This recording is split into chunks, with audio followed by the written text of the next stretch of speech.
मुख्यमंत्री तो विधायक ही चुनते हैं। हाँ? परंपरा यही है, प्रधानमंत्री सांसद चुनते हैं। ये तो नया ट्रेंड पिछले 20-25 साल से शुरू हो गया कि जनता के सामने नया चेहरा पेश कर दिया जाता है, वरना तो मुख्यमंत्री विधायकों के बीच से ही ऐसे ही चुना जाता है, कोई प्रेसिडेंशियल सिस्टम नहीं है। एक बात जरूर, लालू जी की पाठशाला नहीं थी, लालू जी का चरवाहा विद्यालय था। लालू जी के चरवाहा विद्यालय से आप कह सकते हैं कि बहुत लोग निकले होंगे उसमें। सर मैं पोस्ट पढ़ देती हूँ नीतीश कुमार का, मैंने खोल लिया जरा वो। नीतीश कुमार ये लिख रहे हैं कि आप जानते हैं कि 24 नवंबर 2005 को राज्य में पहली बार एनडीए सरकार बनी थी, तब से राज्य में कानून का राज है और हम लगातार विकास के काम में लगे हुए हैं। सरकार ने शुरू से ही सभी तबकों का विकास किया है, चाहे हिंदू हो, मुस्लिम हो, अपर कास्ट हो, पिछड़ा हो, अति पिछड़ा हो, दलित हो, महादलित हो, सभी के लिए काम किया है। हर क्षेत्र में काम हुआ है, चाहे शिक्षा हो, स्वास्थ्य हो, सड़क हो, बिजली हो, कृषि हो, महिलाओं और युवाओं के लिए भी बहुत काम किया। इन दिनों काम को और आगे बढ़ाया गया है। अगले 5 वर्षों यानी कि 2025 से 2030 के लिए 7 निश्चय का गठन किया गया है। इससे और ज्यादा काम होगा, जिससे बिहार आगे बढ़ेगा।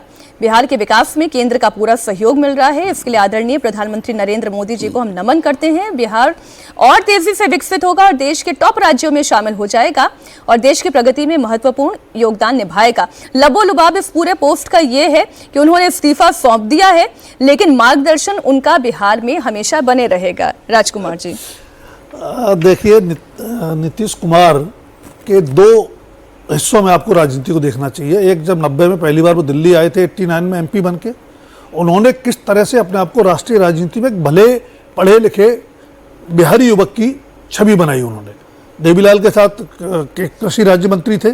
उसके बाद उन्होंने जिस तरह की छवि अपनी बनाई, उसका बहुत बड़ा लाभ उनको मिला जॉर्ज फर्नांडिस के साथ मिलकर के समता पार्टी बनाने में जी। और समता पार्टी, अगर आपको याद हो तो 1996 में 13 दिन की सरकार बनी थी अटल बिहारी वाजपेयी जी की, उसमें शामिल थी और एकमात्र अपोजिशन का दल या गठबंधन था जो बीजेपी के साथ खुलकर साथ था, मिलकर चुनाव लड़ा था। जहां तक सवाल आता मुख्यमंत्री का, इसमें कोई दो राय नहीं है कि लालू प्रसाद यादव और उनके बाद राबड़ी देवी ने जैसा शासन चलाया, बिहार की छवि इतनी खराब हो गई थी, लोगों ने मान लिया था बिहार में कुछ हो नहीं सकता जी। लेकिन उसी बिहार को 2005 में नीतीश कुमार को जब मौका मिला बीजेपी के साथ गठबंधन के चलते, तो उन्होंने एक नई दिशा दी, लोगों में भरोसा जगाया कि सब कुछ खत्म नहीं हुआ है, यह बिहार बेहतर हो सकता है। और आपने सही इशारा किया कि उसको भी 2 हिस्सों में देखिए। 2013 तक जब सब कुछ सामंजस्य के साथ चल रहा था, बिहार ने बहुत अच्छा काम किया और नीतीश कुमार को सुशासन बाबू का संबोधन भी मिला जी। लेकिन जिस तरह से उन्होंने राजनीतिक दांव पेच के चलते 2 बार पाला बदला, उसके बाद उनकी छवि भी बिखरी और उनकी जो गवर्नेंस थी वो भी कहीं ना कहीं प्रभावित हुई। अब तीसरी बात जो आप कह रहे थे, पुत्रों की बात हो रही थी, ये बात बिल्कुल सही है कि मंडल राजनीति का जो चेहरा था, सामाजिक न्याय की राजनीति के जो बड़े चेहरे थे, उनकी बिहार की सत्ता राजनीति से विदाई आज अंतिम तौर पे हो गई।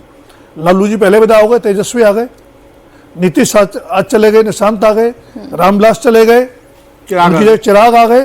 तो कुल मिलाकर के वंश परंपरा वही है, चेहरे बदल गए हैं, तो राजनीति में कंटिन्यूटी तो है, लेकिन नीतीश कुमार जो लीगेसी छोड़ गए हैं वो नई सरकार के लिए बड़ी चुनौती होगी। नई सरकार के कामकाज को नीतीश कुमार के द्वारा खींची गई लकीर पे, कसौटी पे कसा जाएगा और सामाजिक समीकरण को साधना, मैं बार बार कह रहा हूं कि शासन के साथ साथ बड़ी चुनौती होगी कि आपको 5 साल बाद, 4 साल बाद जब चुनाव में जाना है तो समीकरण इंटैक्ट रखना है। मैं इसमें एक समीकरण जरा मुसलमानों का जोड़ देती हूँ। देवेंद्र ये बताएं, क्योंकि जब हम नीतीश कुमार की बात करते हैं तो मुसलमानों का भी खूब सपोर्ट नीतीश कुमार को मिला, लेकिन क्या सम्राट चौधरी वो सपोर्ट लेकर आ पाएंगे?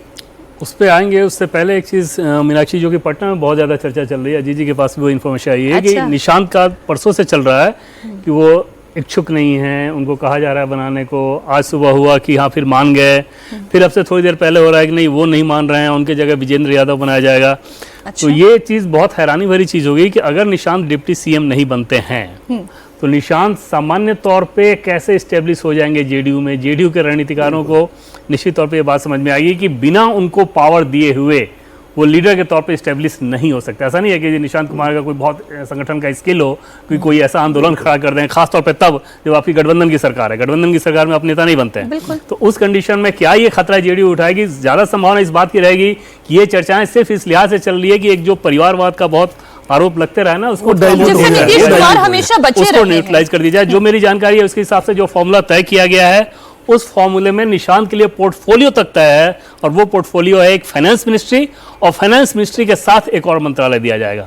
फाइनेंस लेकिन बाकी ये चर्चाएं जरूर वहां पे चल रही है कि नहीं वो निशांत वो फिर से कि इच्छुक नहीं है, वो नहीं बनना चाह रहा एक है। बड़ी खबर फिर से दे दें, पटना में बीजेपी विधायक दल की बैठक शुरू हो गई है। सम्राट चौधरी विधायक दल की बैठक में पहुंच गए हैं।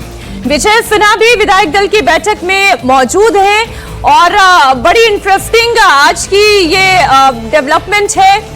कौन मुख्यमंत्री बनने जा रहा है उस पर बात लगभग तय हो गई है, कुछ औपचारिकताएं हैं।